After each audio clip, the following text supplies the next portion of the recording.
నమస్కారం NSTV news కి స్వాగతం. నా పేరు సంధ్య. ముందుగా వార్తల్లోని ముఖ్యాంశాలు. కాకినాడ జిల్లా పిఠాపురంలో కూటమి ప్రభుత్వం ఎన్నికల ముందు పేద ప్రజలను ఉద్దేశించి మేము అధికారంలోకి వచ్చిన వెంటనే గ్రామీణ ప్రాంతాలలో 3 సెంట్లు, పట్టణాలలో 2 సెంట్లు ఇస్తామని ఆకర్షణీయమైన హామీలు చంద్రబాబు, పవన్ కళ్యాణ్ ఇవ్వడం జరిగిందని, ఆ హామీలే నమ్మి ఇండ్ల స్థలాల బాధితులు ఓట్లు వేశారని, తీరా అధికారం చేపట్టి 2 సంవత్సరాలవుతున్నా ఎన్నికల హామీలు మర్చిపోవడం ఏరు దాటాక తెప్పను తగలబెట్టే విధంగా ఉందని, ఎన్నికల హామీలు అమలు చేసే వరకు పోరాటంలో తగ్గేదే లేదన్నట్లుగా మహిళలు పట్టుదలతో ఉన్నారని, ఇండ్ల స్థలాలు బాధితులకు ఇచ్చిన హామీ మర్చిపోవడంతో ఫ్లెక్సీలు ప్రచారం ద్వారా గుర్తు చేయడానికి పట్టణమంతా ఫ్లెక్సీలు కట్టి గుర్తు చేస్తున్నామని గురువారం స్థానిక రామాటాకీస్ సెంటర్లో ఇండ్ల స్థలాల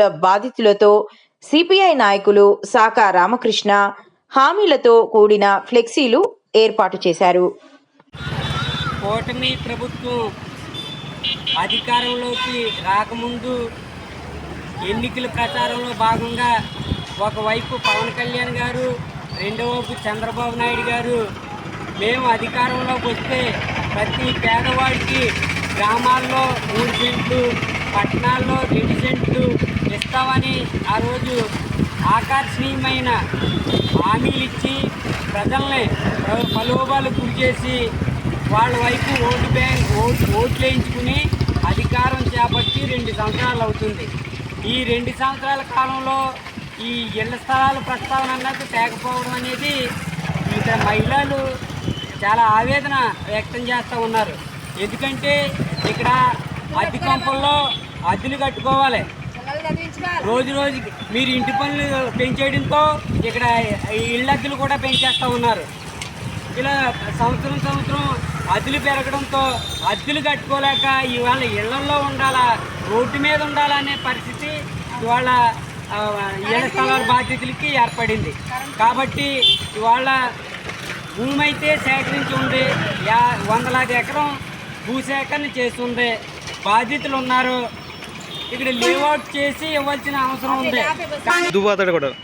మీరు ఎందుకు ఇళ్ల స్థలం ఇవ్వట్లేదని మేము సిపిఐ పార్టీగా అడుగుతూ ఉన్నాం. అందుకే మీరు ఇచ్చిన హామీ మర్చిపోవడంతోనే ఇలాగా ఫ్లెక్సీల రూపంలో మీకు మీరు ఇచ్చిన హామీలు గుర్తు చేస్తూ ఉన్నాం. ఇప్పటికైనా కూడా ఈ యొక్క పోరాటాన్ని మీరు పరిణామంలో తీసుకుని తక్షణమే ఇళ్ల స్థలాలు మంజూరు చేయకపోతే ఈ పోరాటం ఇంకా ముందుకు సాగిస్తాం, దీక్షల దాకా కూడా వెళ్తామని ఈ సందర్భంగా తెలియజేస్తూ ఉన్నాం.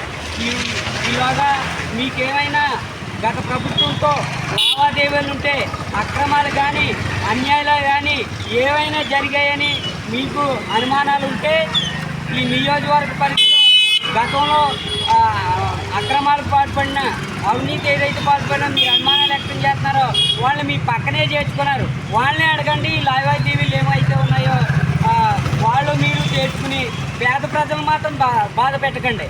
తక్షణమే ఇళ్ల స్థలాలు ఇవ్వాలి, లేదైతే తీవ్ర స్థాయిలో ఈ మహిళలను కలుపుకుని ఉద్యమం చేపడతామని ఈ సందర్భంగా